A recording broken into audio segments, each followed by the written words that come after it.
রাধে কৃষ্ণ বন্ধুরা।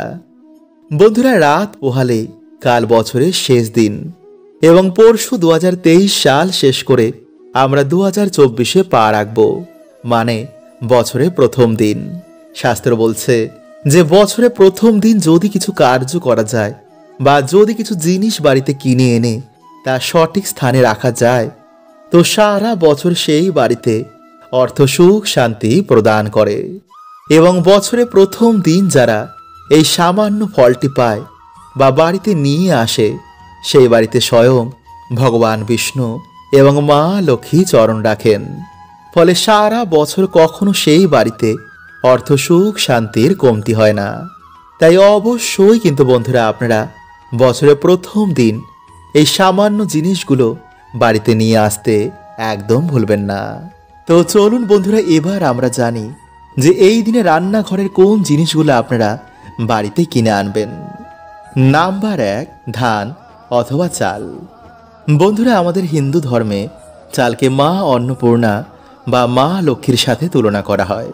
তাই মায়ের কাছে প্রার্থনা করার সময় আমরা বলি যে মা, আমাদের বাড়িকে তুমি ধন ও ধান্যে ভরিয়ে দাও। কারণ ধন এবং ধান হচ্ছে মা লক্ষ্মীর অংশ। মা লক্ষ্মীর পুজো ধান ছাড়া কিন্তু বন্ধুরা সম্ভব হয় না। এছাড়া ধান হচ্ছে খাদ্যের প্রতীক, যা ছাড়া কিন্তু বন্ধুরা আমরা কখনোই বাঁচব না। তাই শুভ দিনে বন্ধুরা আপনারা মায়ের প্রতীক হিসাবে সামান্য একটু আতপ চাল এনে মায়ের ভোগ অথবা পায়েস রান্না করে মাকে নিবেদন করতে ভুলবেন না। বা সিংহাসনের পাশে আপনারা একটি কাচের পাত্রের মধ্যে কিছুটা চাল ভরে তা সারা বছর রেখে দেবেন। নাম্বার 2, হলুদ। বন্ধুরা, এই দিনে যে কোনো ধরনের হলুদ বাড়িতে কিনে আনা অত্যন্তই শুভ। এছাড়া এই দিনে বন্ধুরা একটি কাঁচা হলুদের গাঁট, একটি 1 টাকার কয়েন এবং একটি লক্ষ্মী করি মা লক্ষ্মীর চরণে তা ছুঁয়ে আপনারা একটি লাল কাপড়ের মধ্যে বেঁধে আপনাদের সিন্দুক বা আপনাদের আলমারির লকারে তা সারা বছর রেখে দেবেন। এছাড়া এই দিনে বন্ধুরা বাড়িতে একটি হলুদ গাছ লাগানো তা বাস্তুর জন্য অত্যন্তই শুভ হয়। তাই পারলে বন্ধুরা এই দিনে আপনারা বাড়িতে একটি হলুদ গাছ অবশ্যই লাগান। নাম্বার 3, নারকেল। বন্ধুরা, নারকেল হচ্ছে মা লক্ষ্মীর অত্যন্তই প্রিয়। তাই এর জন্য নারকেলকে শ্রীফলও বলা হয়। তাই হিন্দু ধর্মে কোনো শুভ কাজ শুরু করার আগে নারকেল ভাঙার প্রথা রয়েছে।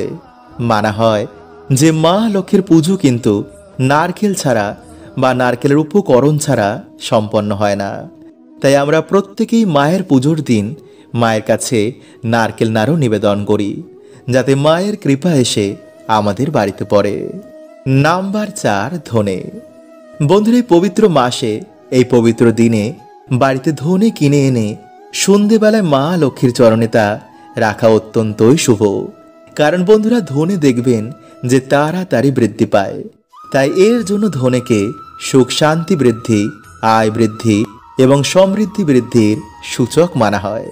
নাম্বার 5, লবণ। বন্ধুরা, লবণ আমাদের কাছে একটি সামান্য জিনিস হলেও কিন্তু এর প্রভাব কিন্তু অনেক অনেক গুণ বেশি। লবণ যেমন আমাদের শরীরকে সুস্থ রাখে, তেমনি রাহু ও কেতুর কুপ্রভাব থেকেও আমাদের বাড়িকে রক্ষা করে। তাই এই দিনে বন্ধুরা আপনারা সামান্য সন্দক লবণ কিনে এনে তা দিয়ে সেই দিনে ঘর মুছবেন। এতে অলক্ষ্মী বিদায় হয়।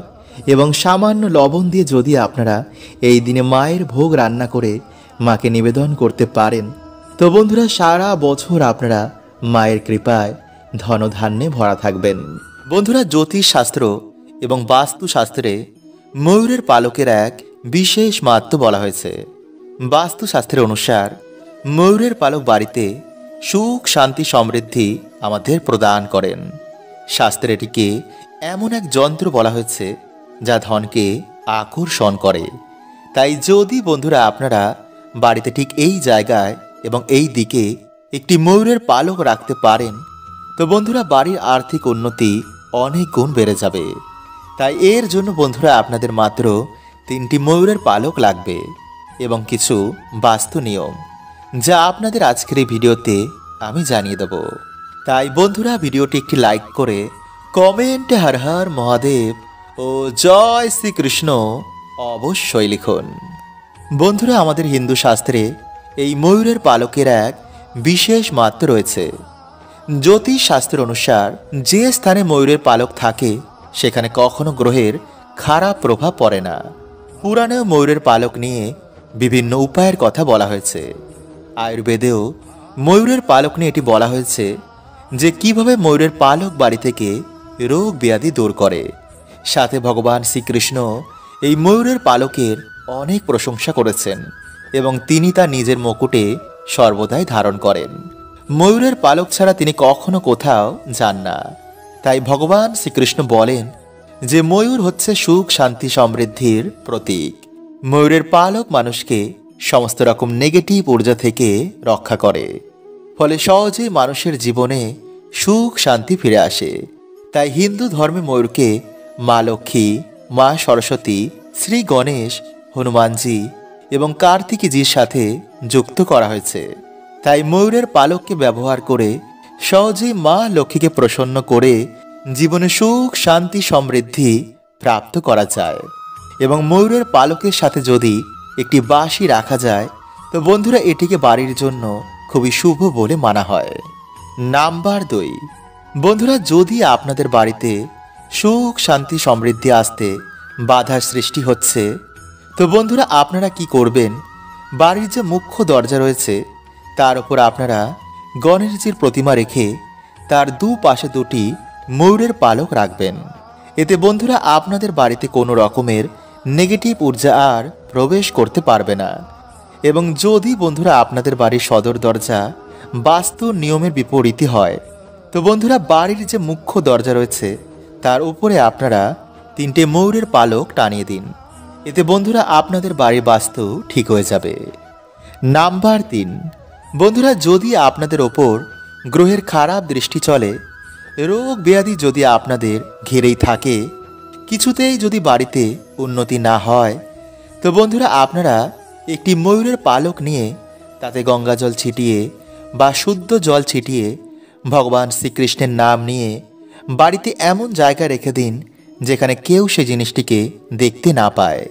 নাম্বার 4, পড়াশোনায় কিছুতেই মন লাগে না।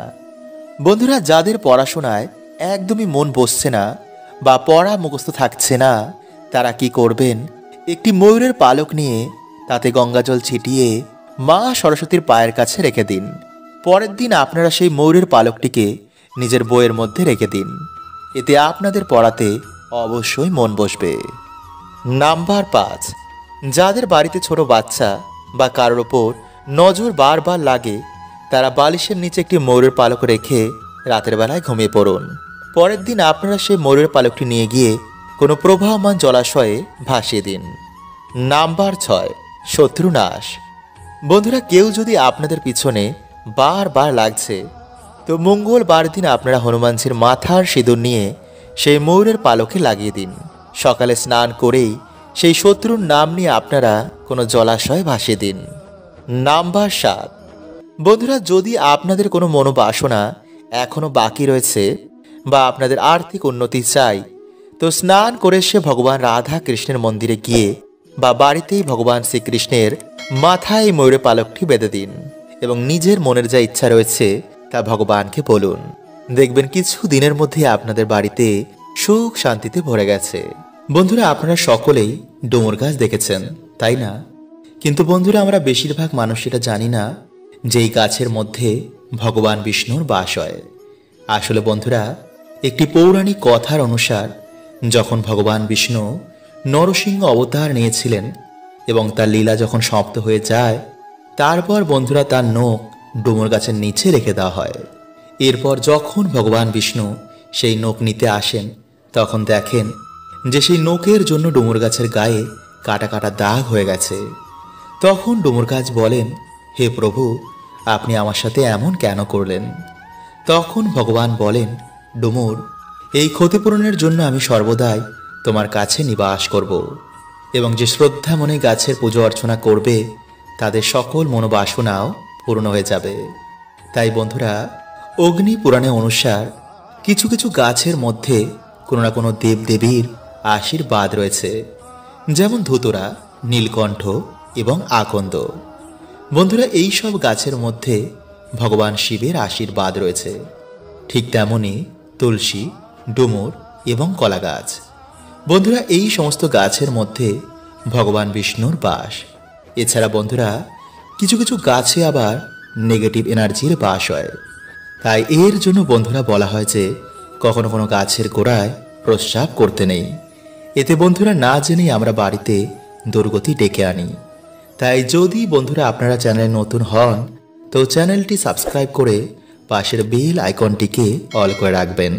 এবং বন্ধুরা, ভিডিওটি একটি লাইক করে কমেন্টে আপনারা বলুন জয় শ্রীকৃষ্ণ, হর হর মহাদেব।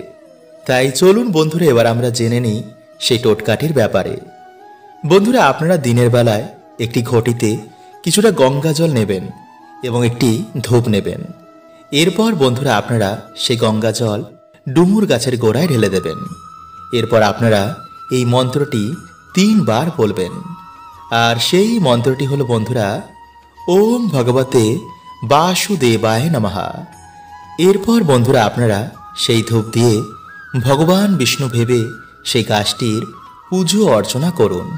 তারপর আপনারা হাত জোর করে আপনারা যে সমস্যায় রয়েছেন তা ভগবানকে বলুন। বলবেন, হে প্রভু, আমার জীবনে অনেক কষ্ট, তুমি গিয়ে প্রভু আমার বাড়িতে জীবনের সমস্ত দুঃখ কষ্ট হরণ করে নাও এবং তোমার এই গাছের 3টি ডুমুর আমাকে উপহার দাও।